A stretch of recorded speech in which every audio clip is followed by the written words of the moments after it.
American air line کے ایک جہاز میں بیٹھے 140 پیسنجرز نے ٹیک آف کے 15 ہی منٹوں کے بعد نوٹس کیا کہ جہاز ٹیک آف تو ہو چکا ہے لیکن وہ زیادہ الٹیٹیوڈ گین نہیں کر رہا، یعنی وہ زیادہ اوپر نہیں جا پا رہا۔ ابھی پیسنجرز نے یہ نوٹس ہی کیا تھا کہ اچانک جہاز کے پائلٹ نے اناؤنسمنٹ بیل بجائی، جس کے بعد پائلٹ نے جہاز میں بیٹھے 140 پیسنجرز کو ایک انتہائی خوفناک خبر سے آگاہ کیا۔ کوکو جروار ٹی وی میں ایک بار پھر سے خوش آمدید۔ ناظرین، 21 سپٹمبر 2005 کو کیلیفورنیا کے شہر بربینک میں امریکن ایئر لائن جیٹ بلو کی فلائٹ 292 ڈپارچر کے لیے بالکل تیار تھی۔ اس وقت دوپہر کے 3 بج رہے تھے اور فلائٹ کو ٹھیک 3:15 پر نیو یارک کے لیے اڑان بھرنی تھی۔ ابھی تک سب کچھ پلان کے مطابق چل رہا تھا۔ جہاز میں 140 پیسنجرز بیٹھ چکے تھے اور ایئر لائن کرو نے سارا لگیج بھی لوڈ کر دیا تھا۔ ٹیک آف کے لیے اگر انتظار تھا تو صرف کنٹرول ٹاور کے سگنل کا۔ جیسے ہی 3:15 ہوئے، جہاز کے پائلٹ کیپٹن اسکاٹ برک کو کنٹرول ٹاور سے ٹیک آف کے لیے گرین سگنل دیا گیا اور ٹھیک 2 منٹ کے بعد یعنی 3:17 پر جہاز نے بربینک ایئرپورٹ کو الوداع کر دیا۔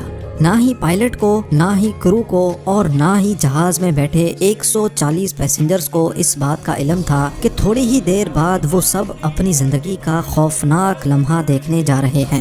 جہاز کو ٹیک آف کیے ابھی 15 منٹ ہی گزرے تھے کہ تمام پیسنجرز نے نوٹس کیا کہ جہاز زیادہ الٹیٹیوڈ گین نہیں کر رہا۔ اتنے میں کیپٹن اسکاٹ نے جہاز میں ایک اناؤنسمنٹ کی جس میں انہوں نے صرف یہ کہا کہ ہمیں ٹیکنیکل ڈیفیکلٹیز کا سامنا کرنا پڑ رہا ہے۔ یہ جاننے کے بعد تمام پیسنجرز کے کان کھڑے ہو گئے۔ کسی نے بولا کہ جہاز کا ایک انجن فیل ہو گیا ہے تو کسی نے بولا کہ شاید جہاز کا انجن مزید اوپر جانے کی طاقت کھو بیٹھا ہے، لیکن اصل مسئلہ اس سے بھی زیادہ خوفناک تھا۔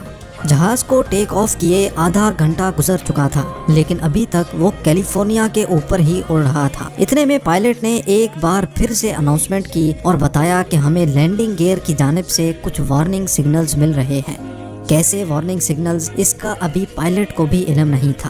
لینڈنگ گیئر جس کی مدد سے کسی بھی ایئر کرافٹ کو لینڈ کیا جاتا ہے، اس میں آخر کیا مسئلہ تھا جو فلائٹ 292 کا سسٹم بار بار وارننگز دے رہا تھا؟ یہ جاننے کے لیے کیپٹن اسکاٹ بھی کافی پریشان تھے اور اسی وجہ سے وہ جہاز کو زیادہ الٹیٹیوڈ نہیں دے رہے تھے۔ پائلٹ چاہتا تھا کہ کسی بھی طرح اس کو جہاز کا لینڈنگ گیئر دکھ جائے تاکہ وہ یہ جان سکے کہ یہ معاملہ کتنا زیادہ ڈینجرس ہے۔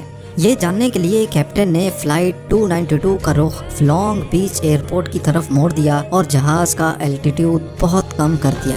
لانگ بیچ ایئرپورٹ کے کنٹرول ٹاور نے زوم کیمرہ سے جہاز کے لینڈنگ گیئر کو دیکھا تو وہ پورا 90 ڈگری میں گھوما ہوا تھا، یعنی اب یہ تو طے تھا کہ جہاز کی لینڈنگ یا تو کریش لینڈنگ ہوگی یا پھر ایمرجنسی لینڈنگ۔ اس بری خبر کو ملنے کے بعد پائلٹ کو کنٹرول ٹاور سے ایک اور بری خبر دی گئی۔ جی ہاں، کنٹرول ٹاور نے پائلٹ کو انفارم کیا کہ لانگ بیچ کے لوکل نیوز چینلز نے بھی فلائٹ 292 کے لینڈنگ گیئر کی فوٹیج ریکارڈ کر لی ہے اور اب یہ معاملہ لائیو پورے امریکہ کے نیوز چینلز پہ دکھایا جا رہا ہے۔ نہ صرف اتنا بلکہ یہ نیوز جہاز میں بیٹھے پیسنجرز بھی اپنے اپنے ٹی وی سیٹ پہ دیکھ سکتے تھے۔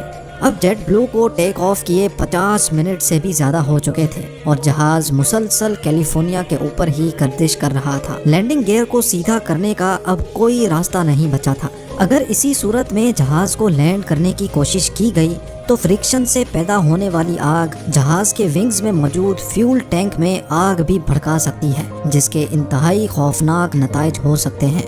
حیرت انگیز طور پہ اس وقت جہاز کے فیول ٹینک میں جو جیٹ فیول موجود تھا اس کا وزن ہی 14,000 kg کے برابر تھا، یعنی جہاز میں جیٹ فیول کا وزن 12 فیملی کارز کے برابر تھا۔ اتنے زیادہ فیول کو لینڈنگ کے دوران ذرا سی بھی آگ لگ گئی تو جہاز ایک ہی جھٹکے میں پھٹ بھی سکتا ہے۔ لیکن کیپٹن اسکاٹ بہت عقل مند تھا۔ پائلٹ نے لینڈنگ سے پہلے جہاز کا فیول ختم کرنے کا فیصلہ کیا، جس کے لیے جہاز کو 3 گھنٹے تک سمندر کے اوپر ہی گھمایا گیا۔ اب جہاز کا فیول صرف اتنا بچ گیا تھا کہ وہ صرف آدھا گھنٹہ مزید اڑ سکتا تھا۔ یہ آخری آدھا گھنٹہ فلائٹ جیٹ بلو 292 اور اس کے اندر موجود 140 پیسنجرز کے لیے بہت امپورٹنٹ تھا۔ کیپٹن نے جہاز کو لاس اینجلیس کے ایئرپورٹ پر کریش لینڈ کرانے کا فیصلہ کیا۔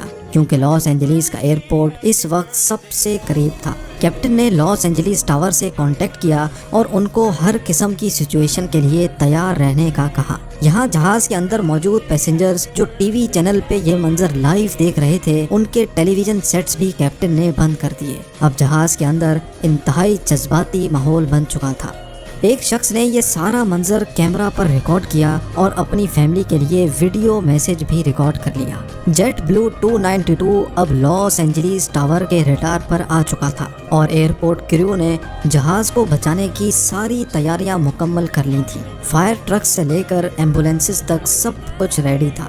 ایئرپورٹ ٹاور نے آخری بار جہاز کے پائلٹ کیپٹن اسکاٹ سے کانٹیکٹ کیا اور ان کو لینڈنگ کے لیے گرین سگنل دیا۔ گرین سگنل ملتے ہی پائلٹ نے تمام پیسنجرز کو کریش پوزیشن میں بیٹھنے کا کہا۔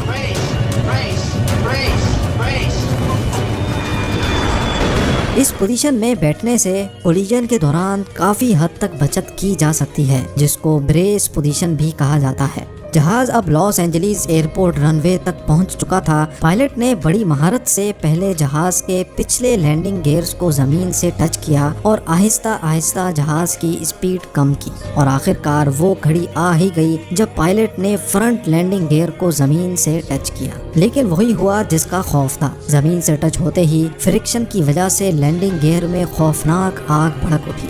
وہ آگ اتنی زیادہ تھی کہ اندر بیٹھے پیسنجرز کو بھی ٹھیک ٹھاک گرمائش محسوس ہوئی تھی، لیکن دوسرے ہی لمحے ایک لمبی خاموشی ہو گئی اور جہاز خیر خیریت سے رک چکا تھا۔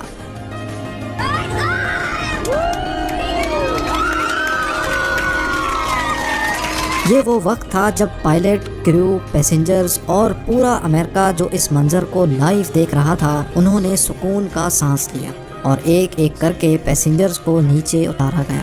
فرنٹ لینڈنگ گیئر کا ویل اتنا زیادہ گھس چکا تھا کہ وہ پورا آدھا ہو چکا تھا۔ انویسٹیگیشن سے یہ بات معلوم ہوئی کہ فرنٹ لینڈنگ گیئر میں ایک لاک ہوتا ہے جو ویل کو گھومنے سے روکتا ہے۔ وہ لاک ٹوٹنے کی وجہ سے ٹیک آف کے فوراً ہی بعد لینڈنگ گیئر 90 ڈگریز میں گھوم گیا تھا۔